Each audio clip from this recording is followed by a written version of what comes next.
राधे राधे। माघ मास महात्म का 10वां अध्याय प्रारंभ करते हैं।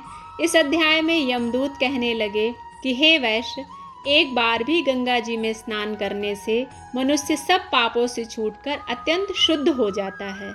जो मनुष्य गंगा जी को दूसरे तीर्थों के समान समझता है वह अवश्य ही नरक में जाता है। भगवान के चरणों से उत्पन्न हुई गंगा जी के पवित्र जल को श्री शिव जी अपने मस्तक में धारण करते हैं। वहाँ ब्रह्मा, जो संदेह रहित प्रकृति से अलग और निर्गुण है, ब्रह्मांड में उसकी समानता किससे हो सकती है।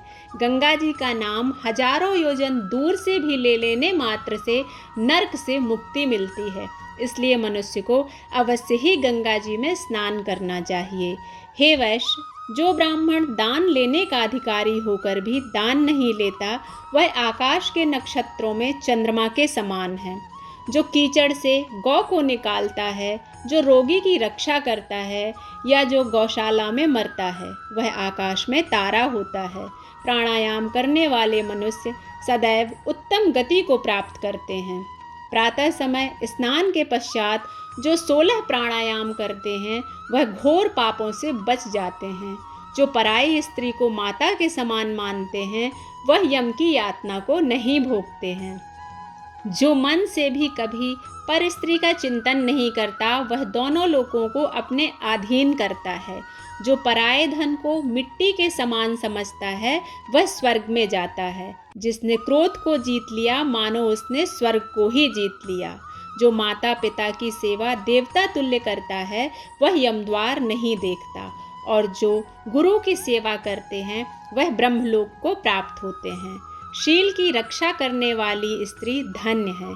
शील भंग होने वाली स्त्री यमलोक को जाती है। जो वेदों और शास्त्रों को पढ़ते हैं या पुराणों और संहिता पढ़ते हैं और सुनते हैं तथा जो स्मृति का व्याख्यान और धर्मशास्त्र समझते हैं या जो वेदांत में लीन रहते हैं वह पाप रहित होकर ब्रह्मलोक को प्राप्त होते हैं। जो अज्ञानियों को वेद शास्त्र का ज्ञान देते हैं वे देवताओं से भी पूजित होते हैं।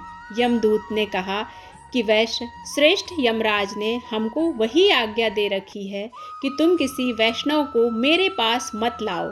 हे वैश्य, पापी लोगों को इस संसार रूपी नरक को पार करने के लिए भगवान की भक्ति के सिवाय दूसरा और कोई उपाय नहीं है। भगवान की भक्ति न करने वाले मनुष्य को चांडाल के समान समझना चाहिए।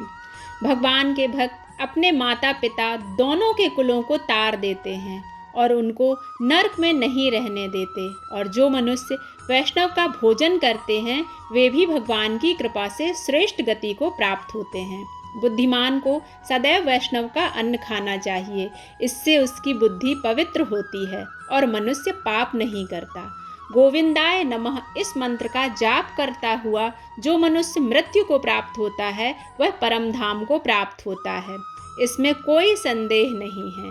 ओम नमो भगवते वासुदेवाय नमः मंत्र का 12 अक्षर उच्चारण करने वाले को किसी तरह का कोई पाप नहीं होता।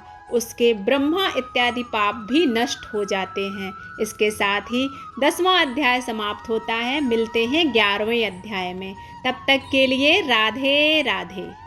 अगर आपको यह वीडियो अच्छी लगती है तो इसे लाइक करें, चैनल को सब्सक्राइब करना बिल्कुल ना भूलें। मिलते हैं नए वीडियो में, तब तक के लिए जय श्री राधे।